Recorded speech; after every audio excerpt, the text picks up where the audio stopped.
Hello everyone and welcome to mentor plus. तो supreme court का decision आ गया है regarding that hearing that happen today. और इसमें क्लियर कट उन्होंने बोला, जैसे आप स्क्रीन पे देख रहे हैं, कि स्कोर कार्ड ऑफ 1563 कैंडिडेट्स का स्कोर कार्ड विड्रॉ कर लिया गया है। मतलब उनका स्कोर कार्ड अब इनवैलिड हो गया है और उन 1563 कैंडिडेट्स को एक ऑप्शन दिया जाएगा री एग्ज़ाम के लिए, जो कि री एग्ज़ाम 23 जून को होगा और लाइकली 30 जून तक उसका रिजल्ट आ जाएगा। If any candidate doesn't want to reappear, तो उनका ग्रेस मार्क्स हटा दिया गया है। ग्रेस मार्क्स हटा देने के बाद जो उनका स्कोर आता है, अगर वो अपीयर नहीं होना चाहते हैं तो उनका फाइनल स्कोर रहेगा। Okay, result will be based on the actual marks without grace marks. ठीक है, तो उनको एनडीए द्वारा स्कोर कार्ड रिलीज करेगी अगर वो एग्ज़ाम नहीं देना चाहते हैं तो कुछ कैंडिडेट ऐसे होंगे जो without re exam without grace marks उनके गवर्नमेंट कॉलेज मिल रहे होंगे, तो मे बी दोज कैंडिडेट वो not want to go for examination, तो इस देयर कॉल। और इसके बाद में मैं अपना इस पर टेक बताऊंगा कि इस पर इससे क्या निष्कर्ष निकला है, किसको कितना फ़ायदा होगा।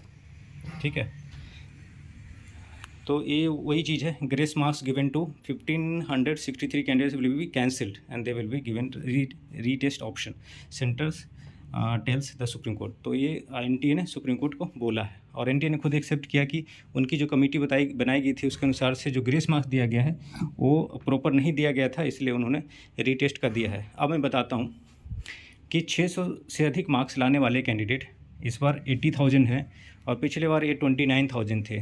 तो यही 600 से अधिक लाने वाले कैंडिडेट का संख्या अगर 50,000 बढ़ रहा है तो ये 1563 कैंडिडेट्स को अगर आप री एग्ज़ाम देने का मौका देंगे और मान लीजिए कैंडिडेट्स का रैंक इतना अधिक सुधर जाता है तो उससे क्या अंतर पड़ जाता है?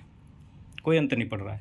जिस कैंडिडेट का पिछले साल 610 नंबर पे रैंक बन रहा था, 610 नंबर मार्क्स पे रैंक बन रहा था 23,600 समथिंग, उस कैंडिडेट का इस बार 650 मार्क्स पे उतना रैंक बन रहा है। तो सोचिए कि 1563 नंबर ऑफ़ कैंडिडेट्स को री एग्ज़ाम के लिए अलाउ करने से क्या ही अंतर पड़ जाएगा? कोई अंतर नहीं पड़ने वाला है। तो बेसिकली यहाँ पे गड़बड़ी ये हो रही है, एक आवाज़ और उठाने की ज़रूरत है कि जो एनटीए ने फिगर दिया है कि 1563 कैंडिडेट्स को ही ग्रेस मार्क्स दिया गया है, ये फिगर ही उनका गलत है। अगर ये फिगर अगर सही होता तो कंसिडरिंग कि क्वेश्चन पेपर का लेवल उतना ईजी नहीं था, ठीक है, मोर और लेस लाइक लास्ट ईयर ही था, थोड़ा सा ईजी कर सकते हैं, तो इतना ज़्यादा रैंक का इन्फ्लेशन कैसे हो जाएगा? पिछले साल भी कैंडिडेट्स की संख्या बढ़ी थी और इस बार 3 लाख बढ़ी, तो इस बार कुछ ज़्यादा बढ़ गई, लेकिन फिर भी इतना ज़्यादा रैंक का इन्फ्लेशन तो फिर भी अभी जस्टिफाई नहीं हो रहा। मेन लड़ाई जो थी कि कैंडिडेट का रैंक इतना पीछे कहाँ से कैसे चला गया, ये नहीं थी कि टॉपर्स इतने जनरेट हो गए, कैंडिडेट का रैंक इतना पीछे कैसे चला गया। जो टारगेट कैंडिडेट ने किया था 620 625 का, जो कि सेफ टारगेट हुआ करता था, पिछले बार 610 पे मिला था, तो इस बार 625 से तो मिल जानी चाहिए सीट, लेकिन ये 655 के बाद भी सीट नहीं मिल रही है।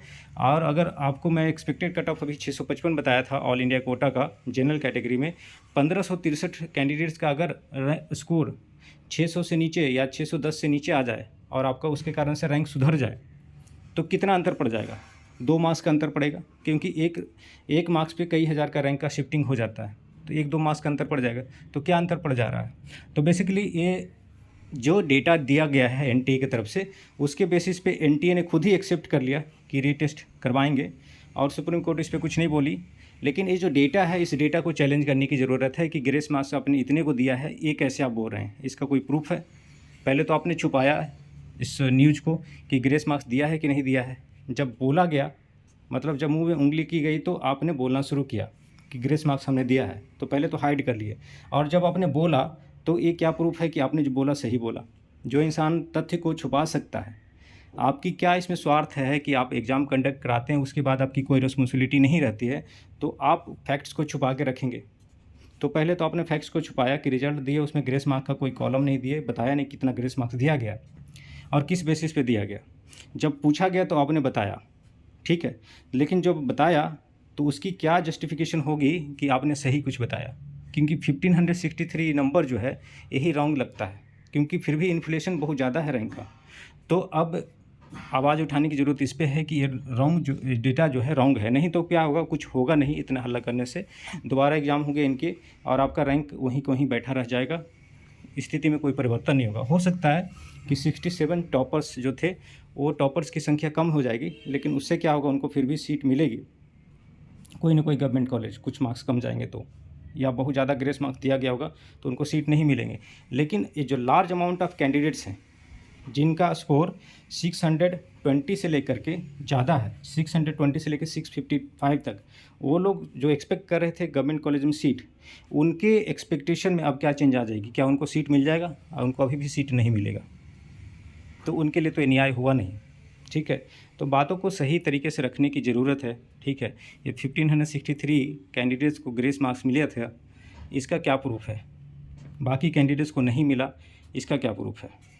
और इतना ज़्यादा रैंक इन्फ्लेशन हुआ, ये कैलकुलेट करके प्रैक्टिकल ग्राउंड पे अगर एनटीए करके दिखा दे, ठीक है, कि पेपर का इतना ज़्यादा इजी लेवल था तो इतने ज़्यादा स्कोर कर पाए, इस बार इतने नंबर कैंडिडेट्स बढ़ गए थे इसलिए ज़्यादा स्कोर करने वाले की संख्या बढ़ गई, अगर ये कैलकुलेट कर जस्टिफाई कर दे किसी को जो कि मेडिकल एजुकेशन, ये जो नीट की प्रिपरेशन से रिलेटेड हैं इंस्टीट्यूट्स वाले किसी को ऑन द पब्लिक ग्राउंड, तो ये माना जाएगा। अदरवाइज ये जो नंबर है इससे ज़्यादा कोई चेंज होने वाला नहीं है।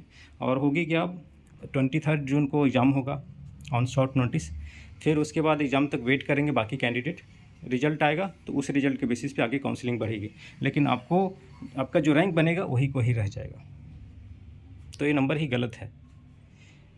तो इस वीडियो में बस इतना ही बोलना चाहता हूँ कि जस्टिफिकेशन देना चाहिए, ठीक है, कि इतना इन्फ्लेशन कैसे बढ़ा है, और कैंडिडेट्स के साथ अभी भी जो उनके साथ जजमेंट जो दिया गया है, उनके साथ फैसला जो दिया गया है वो न्याय नहीं हुआ अभी भी।